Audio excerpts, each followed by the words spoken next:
Welcome friends, மாஷா டிசைன்ஸில் புதுசாக ஒரு நாட் பார்க்க போகிறோம். சுடோக்கோ நாட்னு பேர் வச்சுருக்காங்க. தக்ஷின் ஃப்ரம் சென்னை. லதா தமிழ்வாணன் சிஸ்டர் நமக்கு பிஸ்கட் பூஜா கூட சொல்லி கொடுத்தாங்க பார்த்தீங்களா, அவங்களோட பையன் தான் தக்ஷின். 9th ஸ்டாண்டர்ட் படிக்கிறாங்க. இப்போ நாட் எப்படி போடலான்னு பார்க்கலாம். தேங்க்யூ தக்ஷின். நான் இன்றைக்கி ஒரு புது நாட் கண்டுபிடிச்சிருக்கேன். நான் தக்ஷின் 9th ஸ்டாண்டர்ட் படிக்கிறேன். எங்கள் அம்மா இதுக்கு ஹெல்ப் பண்ணாங்க. இப்போ நான் போட போகிறேன் பாருங்கள். இது பேர் சுடுக்கோ நாட். எப்போவுமே நார்மல் நாட் வைக்கிற மாதிரி வச்சுக்கோங்க. வச்சுட்டு இப்படி வைக்காமல் இன்னொரு ரவுண்டு சுற்றி, நார்மல் நாட்டுக்கு நம்ம எப்பவும் ஒன்றோடு நிறுத்திடுவோம். அது பண்ணாமல் இங்கே ஃபிங்கர் வச்சு இன்னொரு ரவுண்டு சுற்றணும். இது அப்படி மூணுத்தையும் பிடிச்சிக்கோங்க சேர்ந்த மாதிரி.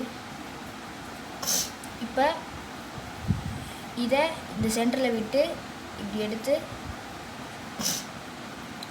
அடுத்த ஒயரை இதுக்குள்ளே விட்டுக்கணும். அவ்வளோதான். இது இழுத்தா நாட்டு வந்துடும். இதில் ஒரு முக்கியமான விஷயம், எப்போவுமே இந்த சென்டரில் வர ஒயர் தான் முதல்ல டைட் பண்ணணும். அப்போ தான் ஷேப் கரெக்டாக வரும். நீங்கள் சைடில் இழுத்திங்கன்னா ஷேப்பே வராது. அதனால் இப்போ எப்பவுமே இந்த மாதிரி சென்டரில் இருக்க ஒயரை ஃபஸ்ட்டு டைட் பண்ணிக்கோங்க. அதுக்கப்புறம் சைடில் இருக்கிறத டைட் பண்ணுங்க.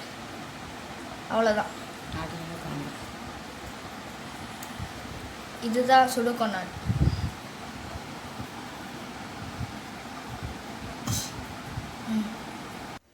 தேங்க்யூ தக்ஷின் தம்பி. இதை வச்சு நம்ம பென் ஸ்டாண்ட் எப்படி போடலான்னு சொல்லிக் கொடுக்குறேன்னு சொல்லியிருக்காங்க. சீக்கிரமாகவே அந்த வீடியோ பார்க்கலாம். Thank you friends.